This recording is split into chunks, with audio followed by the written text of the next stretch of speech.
Sejam bem-vindos a mais um Saber Direito. Meu nome é Cláudio Farag e as nossas aulas serão sobre a disciplina Direito Previdenciário.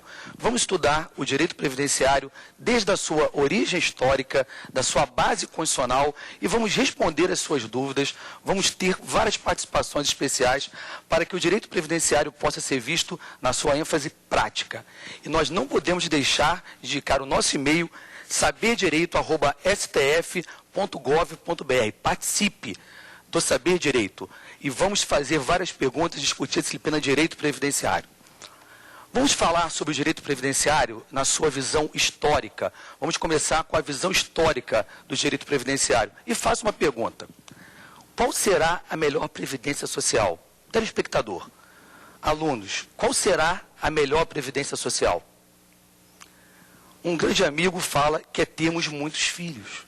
Porque se você tem 10, 15 filhos, como tínhamos antigamente, com certeza você estará amparado na sua previdência social. Isso nos reporta, então, a Roma, no qual nós tínhamos o chamado pater familiae. Então, a previdência social de hoje que nós temos, ela tem origem histórica em Roma, com a visão de que a família deveria proteger-nos na velhice, na doença.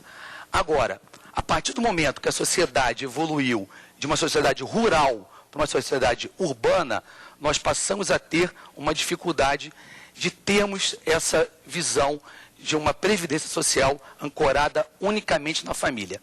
Nessa evolução histórica inicial, nós temos a ideia do mutualismo das corporações de ofício. Então, evoluímos um pouco daquela visão de que a família seria a única responsável e os colegas de trabalho passaram a ter essa visão e essa indicação de proteção mútua. Por isso que nós temos a questão do mutualismo. Ainda hoje, nós temos alguns indícios de que foi mantido isso, como, por exemplo, as próprias cooperativas. São pessoas que se reúnem dentro da sua profissão, podemos ter as cooperativas de trabalho, que a legislação previdenciária ampara, e temos essa visão do mutualismo. Agora, o marco fundamental, todos acham que foi a Revolução Industrial. Sim, a Revolução Industrial, de fato, ela tem uma relevância grande, porque a sociedade deixou de ser rural para ser urbana. Mas a previdência social, como nós temos hoje, na visão de que o Estado tem que contribuir, a pessoa tem que contribuir e a empresa tem que contribuir, começou na Alemanha, em 1883. Ou seja, apesar da Revolução Industrial ter sido na Inglaterra, a previdência social, a seguridade social, eu vou explicar a diferença entre elas, começou na Alemanha. Agora, vamos fazer uma pequena ponderação dentro ainda dessa origem histórica, que é fundamental. Sem essa visão de origem histórica, nós não vamos conseguir ter o nosso momento atual. A Constituição do México, em 1917, trouxe a Seguridade Social, a Previdência Social, para um status de direito constitucional. Então, hoje, no Brasil, nós temos a Previdência Social, a Seguridade Social, resguardada, amparada como direito fundamental, como direito constitucional. Nós tivemos, em 1948, a Declaração Universal dos Direitos do Homem, que trouxe definitivamente a aposentadoria, o salário família, o salário maternidade, como direitos fundamentais da pessoa humana, ou seja, como direitos humanos, e, é claro, quando incorporados no corpo constitucional, passando a ser direito fundamental. No Brasil, caso tenhamos uma pergunta capciosa, vão dizer que o primeiro marco da Previdência Social foi a Lei Eloy Chaves, em 1923. Falsa resposta. Primeiro marco foi no Império, na Guerra do Paraguai, quando nós tivemos à época, proteção previdenciária aos militares. Em 1923, nós tivemos a Lei Eloy Chaves, que era uma lei restrita aos ferroviários, que deu essa visão de previdência social. Naquela época, se você, por acaso, perguntar para o seu pai, para o seu avô, para alguém que tenha um pouco mais de vivência histórica, ele vai se lembrar de alguns nomes que você pode, em qualquer lugar do Brasil, conhecer, por exemplo, o conjunto habitacional do IAPI, IAPC, IAPTEC. Eram institutos de previdência firmados por categoria profissional, ou seja, comerciários de um lado, industriários de outro. Aí começou a crise. Caros telespectadores, caros alunos, a previdência social, a partir do momento que eu tenho uma quantidade maior de pessoas usufruindo e menos pessoas contribuindo, vai entrar em crise. A partir do momento que todos se aposentam antes de uma certa idade, vai entrar em crise. A previdência é sempre lucrativa no início. Por quê?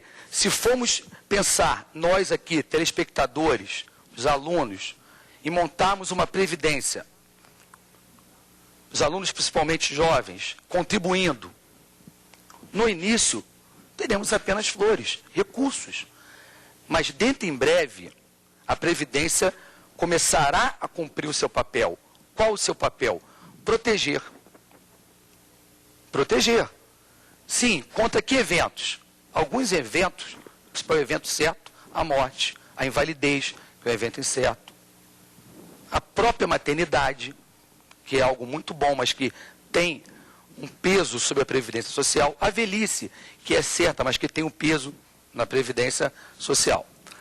Aquele modelo de previdência faliu. E nós criamos, o Brasil criou, em 1960, uma sigla que todos conhecem, uma sigla que muitos não gostam, uma sigla que ainda é sinônimo de algo que não funciona, chamado INPS, Instituto Nacional de Previdência Social, que surgiu a partir da fusão dos institutos das categorias profissionais. Industriários, comerciários, tiveram a oportunidade de ter a sua previdência, mas infelizmente, por uma série de questões, não deu certo. E criaram o Instituto Nacional de Previdência Social. Em 1971, nós passamos a ter o chamado FUNRURAL, que era a Previdência dos Trabalhadores Rurais. E nós tivemos, em 77, a criação do SIMPAS, não é isso? Em 1937, criando alguns nomes que os senhores já ouviram falar. O INPS foi mantido, foi criado IAPAS, INAMPS, ou seja, só tinha direito à saúde antes da Constituição quem era filiado ao INPS. O INAMPS prestava saúde para quem era filiado ao INPS. Tivemos a LBA, na área de assistência social. Tivemos a SEMI, Central Única de Medicamentos. E nós tivemos, em 1988, com a Constituição, uma nova ordem constitucional. Precisamos, então, verificar a nova ordem constitucional. Nem tão nova, estamos fazendo quase 20 anos, mas essa nova indicação da Seguridade Social. Esse agora é o tema, Seguridade Social na Constituição. E eu permito uma pequena brincadeira, falando que Seguridade Social é tecla SAP. Não tem a tecla SAP do seu televisor? Só que o nosso SAP aqui é Saúde, Assistência e Previdência. Saúde, Assistência e Previdência. Seguridade Social é Saúde, Assistência e Previdência. E nós temos diferenças fundamentais para todos nós.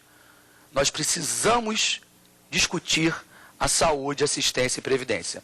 Eu chamo aqui um VT sobre amparo social. Vamos lá então. Meu nome é Matheus, eu quero saber o que é amparo assistencial. Bem, vamos responder a pergunta do senhor Matheus, com a sua participação. Uma pergunta importantíssima para todo cidadão. Saber o conceito da assistência social. A assistência social tem um detalhe fundamental. Ela não depende de contribuição. Mas a assistência social, ela cuida unicamente das pessoas que não conseguem ter a sua subsistência mantida por si ou por sua família. Então, veja que a assistência social, ela não é feita para manter aquela qualidade de vida, ou seja, os bens e o patrimônio que a pessoa tinha. É unicamente para atender a palavra subsistência. Tanto que o requisito para recebê-la, em termos de condição financeira, é muito restrito. Ainda assim, mais de 5 milhões de pessoas no país recebem esse benefício. Esse benefício assistencial é de um salário mínimo e recebe todo aquele que tem a renda per capita da família menor que 1/4 do salário mínimo. Ou seja, pega-se o salário mínimo, divide-se por 4, se a renda for menor, a renda per capita, a pessoa tem direito, desde que a pessoa tenha alguns requisitos. Vamos ver os requisitos. Primeiro, deficiência física, ou seja, uma necessidade especial. Qualquer tipo de necessidade que não dê para aquela pessoa condições de manter a sua subsistência. Se a pessoa tiver alguma necessidade especial e conseguir trabalhar, conseguir se manter, o Estado, todos nós, não vamos ter o dever de cuidar dessa pessoa. E os idosos acima de 65 anos. Cuidado que o Estatuto do Idoso, ele reduziu a idade para 65 anos. Pequeno detalhe, vou chamar um detalhe super importante quando se fala de direito aos idosos. O conceito de idoso, regra geral, é a partir de 60 anos. Agora, para assistência social, a partir de 65 anos. Então, cuidado com esse detalhe, telespectador, alunos, que a noção de idoso, o conceito de idoso, para fins legais, ele muda dentro da assistência social. Voltando na pergunta do Matheus. O amparo assistencial ou renda mensal vitalícia é um benefício assistencial que não requer contribuição, pago àquele que não tenha condições de se manter ou não tenha mantido por sua família, tenha alguma limitação física ou seja idoso. Com que idade? 65 anos para cima. Nós temos ainda, seguindo, que verificar o conceito e a ideia de saúde. A saúde, ela é universal e independe de contribuição. O caso mais notório, mais corriqueiro, é qualquer pessoa que, mesmo pagando plano de saúde privado, sofra um acidente de carro. Ela tem direito ao hospital público. Mesmo uma pessoa que tenha muitos recursos, uma pessoa rica, ela tem direito à saúde. Porque a ideia da saúde, colocada a partir do artigo 196 da Constituição, e lá no artigo 200, que regula o SUS, é a ideia de universalidade. Não há necessidade de uma vinculação com a Previdência, de um cartão especial. Todos nós temos direito à saúde. Claro que essa escolha do Constituinte traz um peso para as finanças públicas. Requer uma atenção maior. Pode até não parecer verdade o que eu vou falar, mas o nosso modelo, não estou dizendo a questão da humanização, atendimento, os recursos. O modelo de saúde é um modelo invejado por outros países. Nem todo país tem essa gratuidade de políticas de saúde.